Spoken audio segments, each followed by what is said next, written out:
Wij gaan naar het tijdschriftbureau. Oh, we lopen automatisch hier naar buiten. Oh, dat verder niks. Niemand zegt wat. Even kijken. Brentwell magazine. Oké. Ah, hello there. Are you here to drop off an article? No, actually, I'm a private investigator. The name's Miles Fordham. How exciting. You must have so many interesting stories. You could say that, yes. Please, come in, come in. I'm Alan Brentwell, owner and publisher of Brentwell magazine. Pleasure to make your acquaintance. Even kijken wat hier allemaal... Useful for getting to those hard-to-reach places. In my case, that's everywhere. Confessions of a Steam Addict by Ezra Bartley. I think I'm better off not knowing. For Whom the Bell Almost Tolled by Suki Snobs. Fascinating stuff. Enorme boekenkast. For the publisher of a sensationalist rag, Brentwell is awfully well read. Assuming he actually has read all those books, of course. Dit is een kist. Too bad. Het is leeg. Brentwell has a front row seat to all the horrible things he might want to write about in his magazine. I can only begin to imagine how many lurid and salacious articles are kept in those cabinets. Kunnen we verder hier nergens naar kijken? Dan gaan we maar praten met die man. Dat is goed. Alan Brentwell.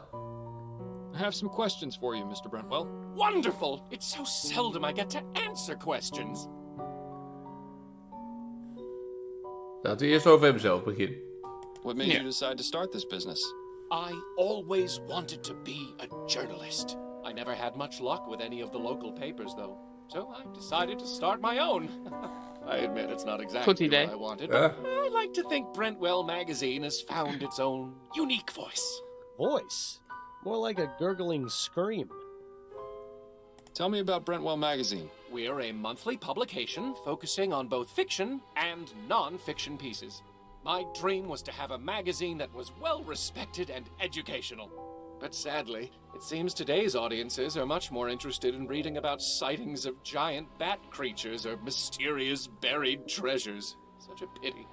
I hear you have a bit of a reputation for making your reporters do questionable things for their articles. You are mistaken, Mr. Fordham. I don't force my writers to do Questionable anything. things. They seem to have this notion that the more extreme their research, the more authentic the articles will be. What sort of extremes are we talking about here? We had one writer who attempted to heighten the sensation of fear she wanted to express in her story. Damn near decapitated herself by sticking her head through an opening at the clock tower at St. Denis Cathedral. Ugh. Thankfully, she made it out alive. Would have been quite the predicament if she hadn't. Especially considering that was our most popular article last year. Oh, people have such odd taste. Dat is wel waar. Nou, daar gaan we. What can you tell me about Desiree Lathan? Desiree Lathan. Oh, why, she came to me a few weeks ago in response to an ad I took out requesting articles. She told me she had an idea readers would love. We agreed on 3 crowns per paragraph, and she was on her way. Come to think of it, I haven't heard from her in a few days. Were you aware that Miss Lathan is dead? What? No, I had no idea. What happened? I'm not exactly sure. She seems to have burned to death under mysterious circumstances. Mysterious circumstances? Most of her body was burnt to ash, but there's very little fire damage around her. It's as though she herself just caught fire. Oh, that sounds positively ghastly. Oh dear. Is something wrong? I just remembered. The article she was writing, dear God. I hope she didn't go too far with her research. Wat? What exactly was Desiree's article about? I'm not entirely sure. She merely came to me with the proposal. She didn't tell you what that idea was? She did, but I wasn't sure what to make of it. Please, Mr. Brentwell, stop stalling and tell me what she was writing about. It was about spontaneous human combustion. What do you know about spontaneous human combustion? That's the thing. I don't know very much at all. It sounded interesting enough. That's why I accepted Miss Lathan's proposal to write the article about it. But what do you know about it? Only that it's a mysterious phenomenon in which a person catches fire spontaneously and burns to death.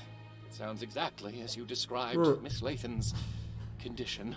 Do you know what Miss Lathan's research on the subject involved? Only the one contact I gave her, a Miss Angela Ah, Maxwell de of Spectre Spectre Society. in Gascony. Mhm. Dan gaan we daar weer naartoe. The Spectre Die Society. kennen wij. Ja. Shouldn't be surprised to hear that name again. Are you a Zijn wij member? al Actually, I am. bekend. Then I suggest Ja, you we do zijn some lid. research there. Ja. Bound to be something relevant in that curious library of theirs. Thank you. Perhaps I will. Kijk. Thanks for your time, Mr. Brentwell. The pleasure is all mine. Ja, dan gaan wij maar weer naar de Spectre Society. Ja, In de volgende video. lijkt me goed. Dat dacht ik. Joejoe. Goedjes.